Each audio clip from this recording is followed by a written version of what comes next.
오늘은 정말 특별한 영화를 소개해드리려고 합니다. 바로 뮤지컬 영화 위키드인데요. 혹시 오즈의 마법사 이야기를 아시나요? 우리가 어릴 적부터 익숙했던 그 이야기를 완전히 새로운 관점에서 풀어낸 작품으로 오늘 영상에서 위키드의 매력 포인트를 하나씩 짚어보며 왜 꼭 이 영화를 봐야 하는지 말씀드리려고 합니다. 우선 이 영화는 단순 판타지 영화가 아닙니다. 위키드는 에파바와 글린다라는 두 여성의 복잡한 관계를 통해 차별, 편견, 그리고 자기 정체성이라는 깊이 있는 주제를 다루고 있습니다. 특히 엘파바는 태어날 때부터 녹색 피부를 가진 소녀로 세상의 편견과 싸워야 했던 인물인 그녀가 어떤 여정을 통해 자신의 길을 찾고 또 어떤 메시지를 우리에게 전하는지 알려드리려고 합니다. 그럼 바로 보러 가보자구.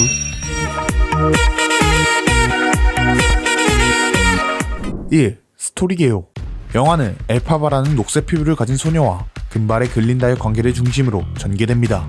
엘파바는 뛰어난 마법적 재능을 가지고 있지만 초록색 피부라는 이유로 사회적으로 많은 질투와 편견의 대상이 됩니다. 그녀는 어릴 적부터 자신의 다름 때문에 외로움을 느끼며 살아왔으며 편견들로 인해 다른 사람들에게 경계의 대상이 되기도 하죠. 반면 글린다는 모두가 사랑하는 금발의 인기인으로 등장하며 엘파바와는 완전히 상반된 성격과 배경을 보여줍니다. 영화 초반 그녀의 어머니는 불륜 관계에서 엘파바를 가진 것처럼 보여주며 이는 그녀가 태어나기 전부터 이미 부정의 상징으로 여겨지는 배경이 됩니다. 그녀의 피부는 녹색으로 태어나게 되고 이 피부색은 엘파바의 외모적 특징을 넘어서 그녀가 사회적으로 이질적 존재로 낙인 찍히는 이유가 되죠. 어릴 때부터 피부색 때문에 겪었던 편견과 차별은 그녀의 자아에 깊은 상처를 남겼고 이로 인해 엘파바는 강한 자기 방어적 기제를 가지게 됩니다. 엘파바는 동생이 입학한 마법학교의 입학식에서 자신의 능력을 발휘하며 주목을 받게 됩니다. 이로 인해 모리블에게 마법학교에 입학할 수 있는 기회를 얻게 되고 엄청난 푸시를 받게 됩니다. 하지만 그녀는 이를 통해 큰 착각에 빠지게 됩니다. 자신과 오즈의 마법사가 엄청난 팀이 될 것이라고 믿는 야망을 품게 되죠. 이 과정에서 엘파바와 글린다는 끊임없이 비교되며 두 사람 사이의 차별과 대조가 명확하게 드러납니다. 2. 엘파바와 글린다의 관계. 처음에 엘파바와 글린다는 서로 완전히 다른 세상에 사는 사람들처럼 보였습니다. 영화에서 엘파바는 동생을 위해 희생하거나 자신과 동생에게 선의를 베푸는 모습을 보고 글린다에게 마법을 배울 기회를 주는 등 나름의 선의를 베풀려고 합니다. 그러나 글린다가 이러한 행동을 조롱하려는 의도로 접근했다는 사실을 알게 되죠.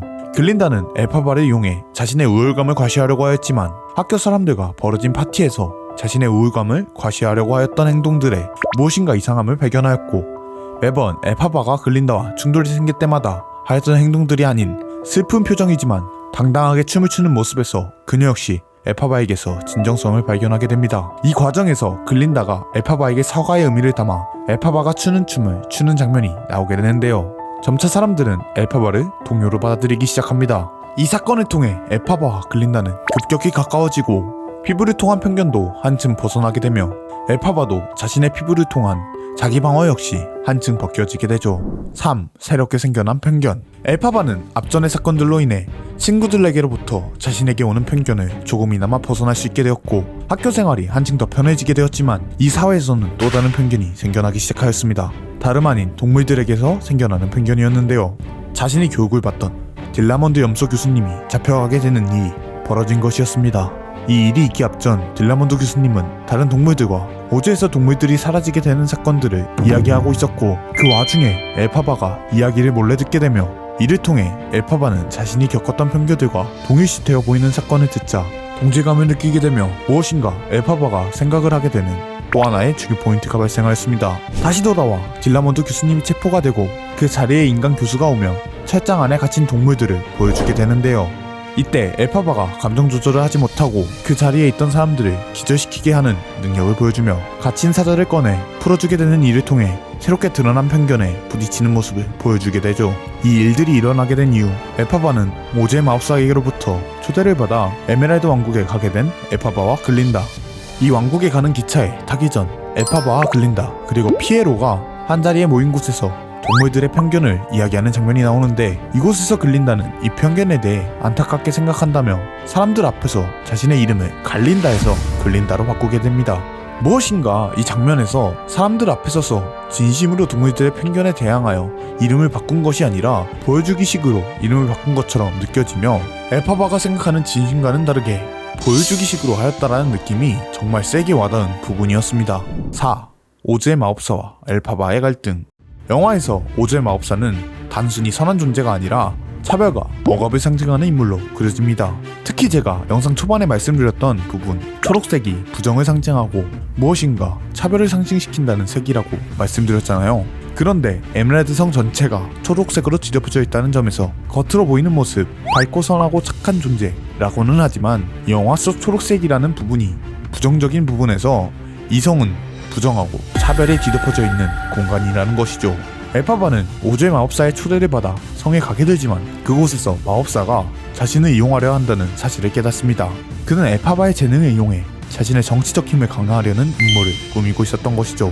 마법사의 진짜 모습과 음모를 알게 된 엘파바는 자신만의 길을 가기로 결심합니다. 이 과정에서 엘파바는 더 이상 타인의 기대에 맞추지 않고 자신의 신념과 정의를 따라가겠다는 의지를 다지게 됩니다. 한편 글린다는 엘파바에게 모든 것을 잊고 단순히 행복하기를 바란다고 말하며 두 사람의 관계는 새로운 전환점을 맞습니다. 글린다는 자신이 속한 체제를 지지하는 쪽에 남지만 엘파바를 향한 존경과 애정은 잃지 않습니다.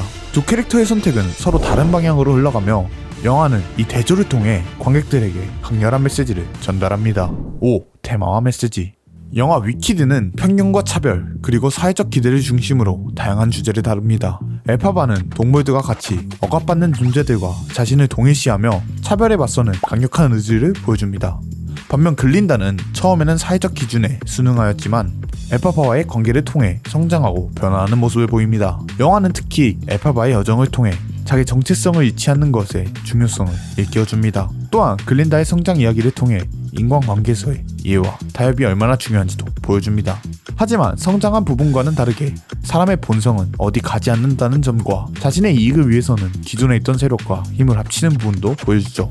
두 사람의 대비는 영화 전체에 걸쳐 반복적으로 나타나며 관객들에게 자신의 선택이 가지는 의미와 중요성을 생각하게 만듭니다. 엘파바는 자신만의 신념을 따라가며 글린다는 주변 사람들과의 조화를 이루려 노력합니다. 이러한 두 캐릭터의 여정을 통해 영화는 우리에게 진정한 우정과 자기 정체성의 중요성을 일깨워줍니다. 6. 결론. 위키드는 단순한 판타지 뮤지컬을 넘어 현대사회의 문제를 재치있게 풀어낸 작품입니다. 엘파바와 글린다의 복잡한 관계는 단순한 선과 악의 대립이 아니라 인간 내면의 갈등과 성장을 보여줍니다. 영화는 화려한 비주얼과 강렬한 음악, 그리고 감동적인 스토리로 관객들에게 깊은 인상을 남겨주었습니다. 7. 이 영화가 지루하다고 생각되는 분들께 이 부분은 저의 생각을 말씀드리는 부분으로 정답이 아닐 수도 있습니다. 해당 내용이 불편하게 느껴지시거나 아니라고 생각되시는 분들이 있을 수 있으므로 극히 개인적인 생각임을 밝히며 시작하겠습니다. 영화 초반부터 엄청난 스케일의 세트장 등을 보여주며 눈을 화려하게 하였고 시작부터 뮤지컬 영화답게 음악과 춤을 보여주는 장면들이 많았습니다.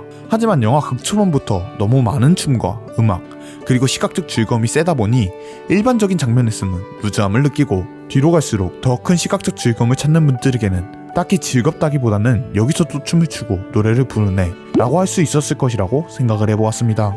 보통의 영화들은 환기를 시켜주기 위한 장면으로 춤을 추고 노래를 부르는 것을 하지만 이 영화 자체가 뮤지컬 영화이다 보니 영화보다는 뮤지컬에 초점이 조금 더 가서 이렇게 제작이 되어 루즈함을 느끼는 분들이 있지 않나 싶었습니다. 또한 세트장들이나 복장들이 극사실주의를 원하는 요즘 사람들과의 입맛과는 다르게 다소 이질감이 느껴지는 부분이 생겨날 정도로 제작되어 영화를 보면서 분위기가 깨진다라는 느낌을 받아서 더욱더 루즈하다 아니면 재미없다 라고 생각되는 분들이 있을 것 같다 라고 생각이 되었죠.